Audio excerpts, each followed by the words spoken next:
Good afternoon, everybody.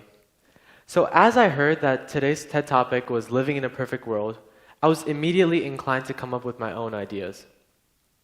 My dad once told me that the best decision he ever made was coming to Taiwan after just 1 year of college.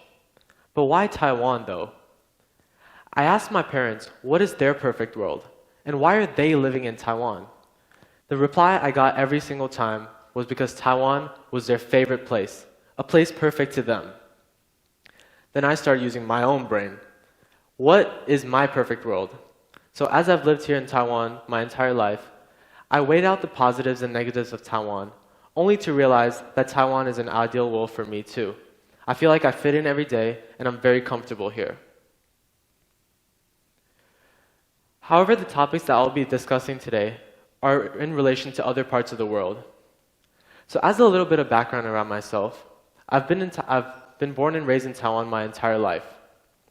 I'm here today to share how I think we can make the world perfect, or at least one step closer. My solution is primary education, exposing children to different culture, traditions, and religions in their primary education career. So from a scientific viewpoint, primary education is the basis to ensure the development of a child.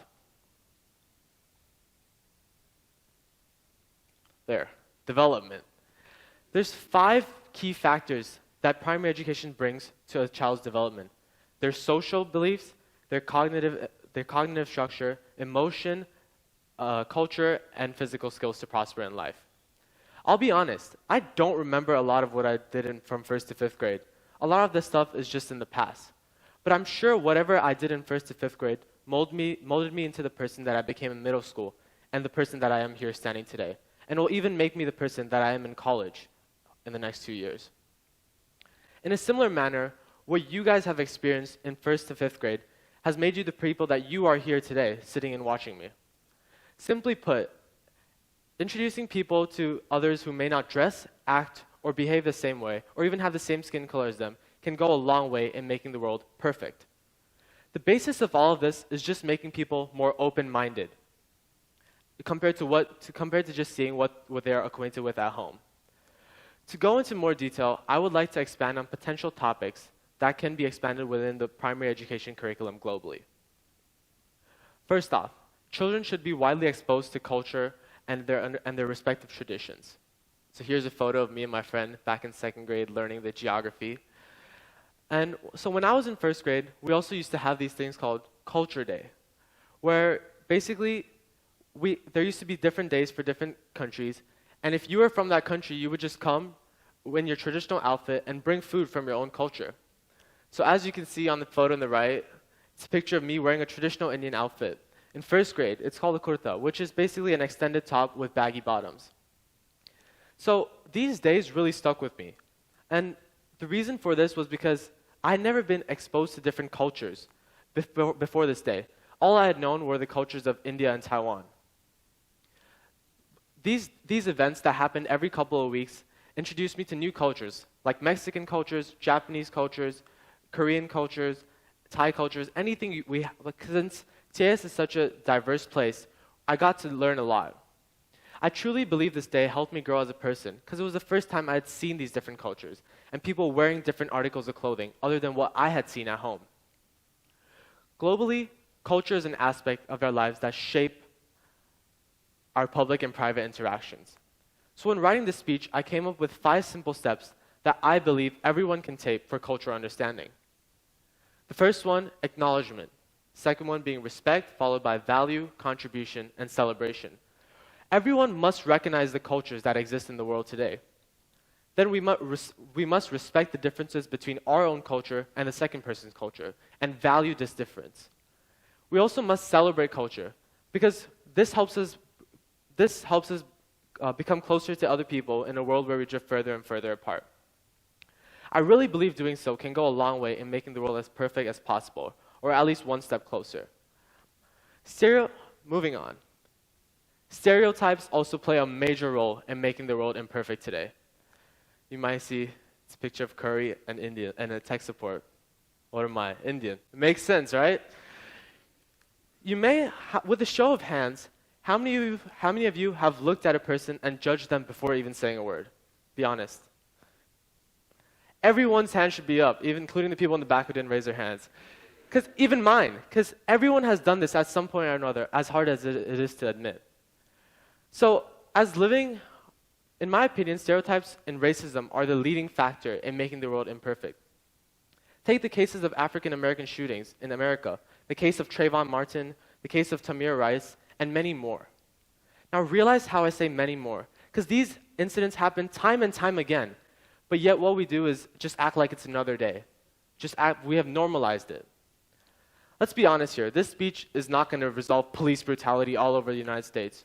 But I think anyone listening here who can make a change in primary education curriculum can make my initiative one step closer to making the world perfect. As an Indian living and growing up here in Taiwan, best believe I've had my fair share of racist encounters.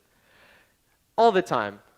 Whether it be a dirty look down the street like, why is that guy's skin so brown? Or a little racist joke, when you're sitting in the when you're sitting in the classroom and someone's computer breaks down, they're like, tech support, come here. Or, someone asking you, do you eat curry every day for dinner? Just telling you, that's not true. You guys got to get that out of your mind. But yeah, that's not true. And then there's also people who believe that Indian men only have 3 options in life. Either you become a businessman, a lawyer, or a doctor. The 3 options, set in stone. For a woman, 1 option, getting an arranged marriage. But I feel like these racist encounters, or as I call them, jokes, have made me grow a lot and realize that some of your closest friends may make a joke towards you, but it shouldn't be taken personally because there's no ill intention tied behind them. These situations don't faze me anymore. And I've learned that if people making these jokes is just them not having a social and cultural depth, a social and cultural understanding about different cultures other than their own. I believe that even here at TAS, we have created a little bubble where saying a racist joke is become normalized. But take this for instance. What if your first encounter at college is someone making a racist joke towards you? How would you feel? Is that okay? Let's see, you've never talked to this person and they just make a racist joke towards you. Is that okay though? Anyone can respond? That's right. We have to burst this TAS bubble that we live in. Since we are so diverse here and we have so many international students here, we find it easy to make a racist joke towards each other. But when you go in the real world and you actually don't know the person and you make the joke, that's when it becomes an issue. As I addressed earlier, I think the real issue arises when racism turns into violence. This is why students should be widely exposed to different cultures and traditions in their years of primary education. So when discussing culture, religion tends to play a major part in the discussion. So I want to discuss why religion can be expanded upon within the primary education curriculum. I don't believe that schools should make students adhere to a certain religion, because that's just not right.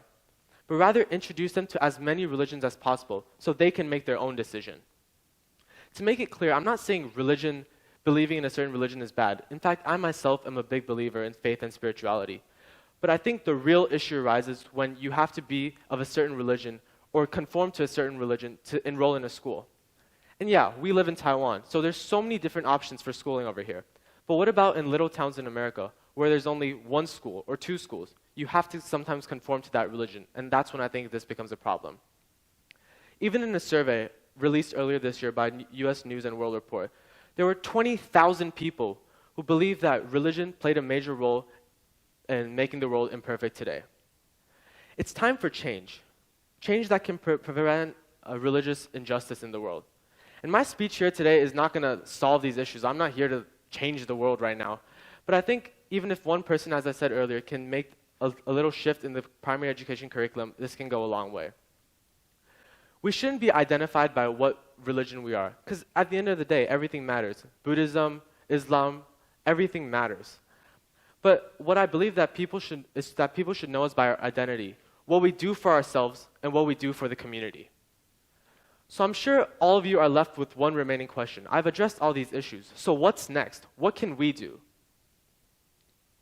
So to be fair, I think TAS does a really good job with dealing with issues of cultural understanding and religious beliefs. Like we offer a world religion class over here where you can enroll to study religious scripture or expand upon your individual faith. We also have different cultural groups like the Chinese Honor Society, Japanese Honor Society, Spanish Honor Society, and several more. And the good thing that TSS does is that you don't have to be Chinese, Japanese, or Spanish to enroll in these societies. Like I myself, I'm a part of Chinese Honor Society, but I'm Indian. And that's what I think TS does a really good job with, cultural integration. But realize how I say that everything that I just stated was related to high school events. The change that I want my speech to bring today is in primary education, which plays a major part in the development of a child and his or her growth. Putting an emphasis on cultural and religious diversity can go a long way in helping the world become a more perfect place. But we're not sure what a perfect world feels like. As a society, the people who step up and attempt to make change can set an example and inspire other people to do the same. What we can do right now is identify our holes in society, work on improving them on and on again until everyone is treated as a human with respect as an equal. Thank you.